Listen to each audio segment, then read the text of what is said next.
صلوا علیہ وآلہ۔ اعوذ باللہ من الشیطان الرجیم، بسم اللہ الرحمن الرحیم۔ رضیت باللہ ربا وبالاسلام دینا وبمحمد صلی اللہ علیہ وسلم نبی و رسولا۔ عید والے دن روزہ رکھنا جائز ہے یا نہیں؟ اکثر احباب کو کہا جائے جی آپ آئیں دعا میں شامل ہوں، ہمارے ساتھ کھانا تناول فرمائیں، تو وہ کہہ دیتے ہیں میرا روزہ ہے۔ یاد رکھیے گا اور آگے بھی اس بات کو پھیلائیے گا، بتائیے گا، بڑے احباب نہیں جانتے، عید والے دن روزہ رکھنا حرام ہے۔ جی ہاں، عید والے دن روزہ رکھنا حرام ہے، حکم ہی نہیں ہے۔ اب ایک فضیلت بیان کی جاتی ہے جس کی مد میں ہم سمجھتے ہیں کہ میں روزہ میں ہوں۔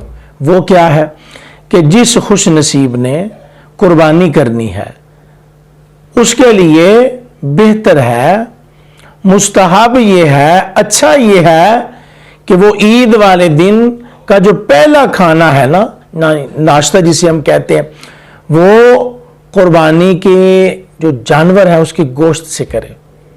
اتنی سی بات ہے، اس کے لیے افضل مستحب یہ ہے کہ وہ اپنے جانور کے گوشت سے کھانا کھائے۔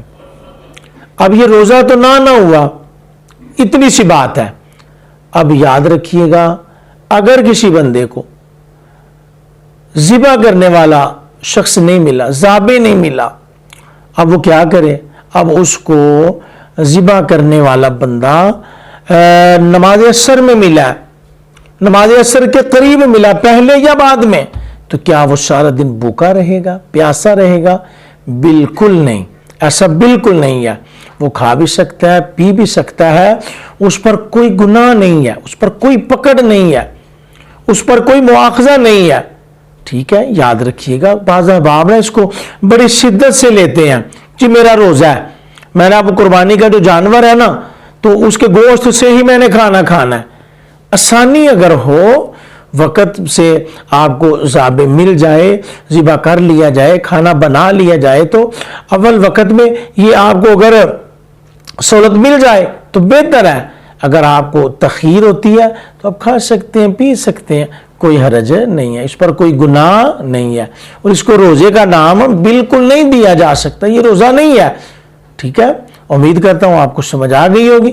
اللہ تبارک و تعالی ہمیں سمجھ اور عمل کی توفیق عطا فرمائے۔